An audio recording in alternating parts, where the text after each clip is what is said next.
How's it going? I hope you're doing good. Today, we're gonna be testing out hacks. Some hacks are amazing, some hacks are garbage.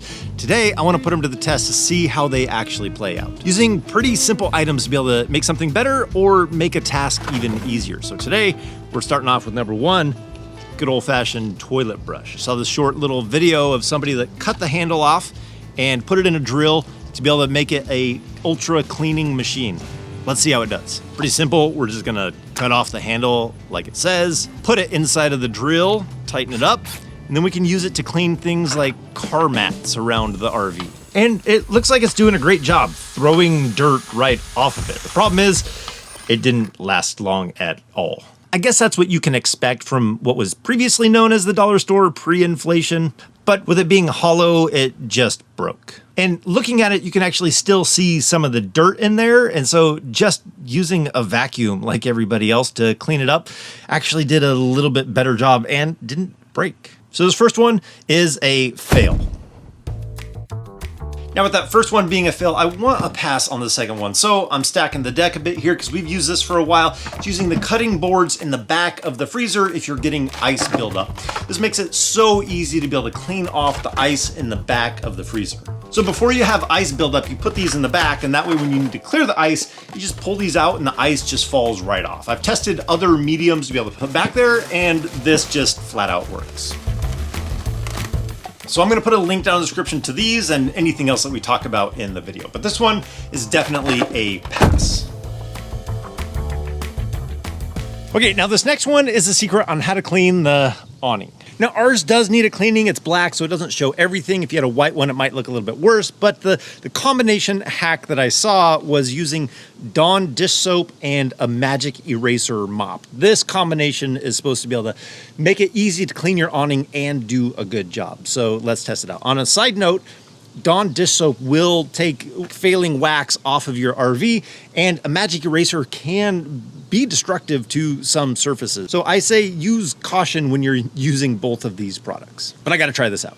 Now I'm gonna try two things. I'm gonna try it just using the detergent in a bucket, and I also want to use the foam can. I love the foam cannon, allowing that soap to kind of dwell on there a little bit longer. The first thing though is you should do this in the shade or on a cloudy day. Doing this in direct sun is not the best choice. So I'm just gonna do the underside for now, but if I was doing the top, I would probably put the soap on, roll it up, kind of let it sit in there for a few minutes before I get to scrubbing. So after I have all the soap on there, obviously I'm gonna start scrubbing using the magic eraser on all the underside of the awning. Then it's just pretty simple. Rinse off all that soap, get the soap off the side of the RV as well, the stuff that splashed on there, and let it dry and check it out. And overall, it's looking like it did a really good job. So yeah, if you needed to use a magic eraser on your RV awning, this does make it to where you can cover a lot more surface area in a lot faster time. So this one is a pass. On to the next.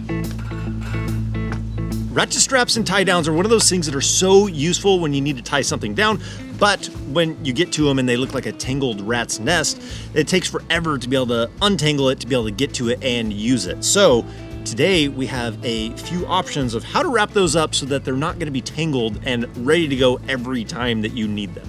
So starting off with my least favorite and going to my favorite, we're gonna start off with the ratchet threaded, and then we're just gonna roll up the strap, and that goes against the ratchet. We put the hook that's attached to the ratchet around it, and then we're gonna try and tension this around, and the hope is that you can plan it to where you can just hook it into itself. And this is the part that it kind of takes a little bit of practice and a little bit of a pain to do and doesn't get quite as tight. But the second option is where we're going to have the ratchet on the table and we're gonna roll up the strap with the hook. So we're gonna roll that nice and tight with about 1.5 to 2 feet extra at the end. And then we take that roll and we're gonna put it up against the ratchet, and then we're gonna thread it through the ratchet.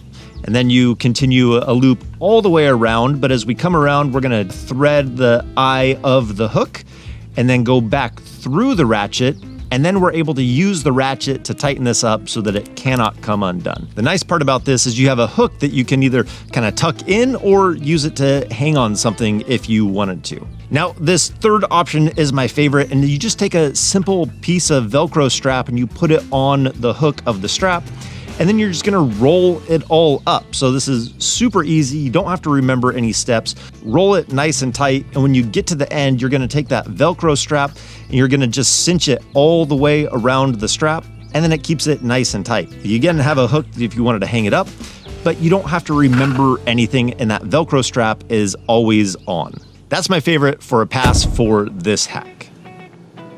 Now, this one is the claim that we can make our own tarp that's stronger, waterproof, very foldable, and lightweight. And the best part is we can customize it to pretty much anything we want. And this one is going to be made out of fabric. So what I'm using today is a bed sheet. Tarps can come in handy in all different kinds of ways. You could make one the size of a picnic table, and you could have a waterproof picnic table cover. You could use it for a hitch cover or a jack cover, or anything like that of sorts. My wife said that this is probably the most ghetto thing that I've done in a while, and I said, my mind is spinning from all the different kind of cool things I can do in the trailer hood. And that didn't seem to make her feel any better, but all the same, I think this one has the potential to be cool. So let's see how this one actually winds up.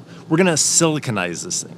Now, what we have for this is obviously what we're making the tarp, which is the bed sheet. So that's what's going to be waterproofed. We are literally using just silicone. So this is going to be a tube of silicone, just one.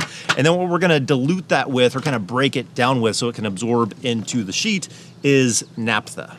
Doing this project outside because this stuff really stinks, smells terrible. And I'm hoping that this turns out great because it isn't super cheap. By the time you add the naphtha, the silicone, and the bed sheet, it adds up there to more expensive than a tarp, but let's give it a shot. So we're gonna use 1 tube of the silicone. We're gonna put in 50 ounces of the naphtha, and then inside of that bag, we're going to kind of move it around, try and get that silicone to dissolve nicely inside the naphtha. We want it to break down fully. And then we go ahead and put the sheet inside and kind of massage this whole thing around. So that way, this sheet is absorbing all of that broken down silicone that's going to go inside of this sheet. This is how we're siliconizing it and turning it into a waterproof tarp. And we want to check it, make sure that we got everything fully saturated all the way through so we don't have any dry spots. And then we can hang it up to dry and give it a test. Okay, now this one we had to wait till the next day to be able to dry to see how it did. And I gotta tell you, it still feels like a sheet. Feels a little bit different, but let's see how it does for waterproofness. Look at that. It's like it's holding the water there. It just beads right off. Let me see if I can feel it through, like if any comes through, if I can feel it with my hand on the other side. It feels cold, but I can't tell if it's feeling wet or not. Oh yeah, it got wet when I squeezed it. Yeah, you can see my hand got totally soaked when I squeezed it. When you just pour it on there, it just beads right off. But when you actually, there's some pressure on there, it just comes right through. I'll have to see if I did something wrong because I had high hopes for this one, and I've seen other people have these that had waterproof tarps for a couple of years. So, well, you win some, you lose some. We had some winners on this list, and we had some that didn't work out for us. So I'd love to hear from you. What are some hacks that you have used that have been fantastic, and what are some hacks that you've tried that just utterly didn't really work for you, failed? Leave those down in the comments. I would love to see some of those. So I think that's gonna do it for today. Hope you guys enjoyed this. Hope you were able to get something out of it. And as always, if we don't see you on the road, hopefully we will see you next video. Take care.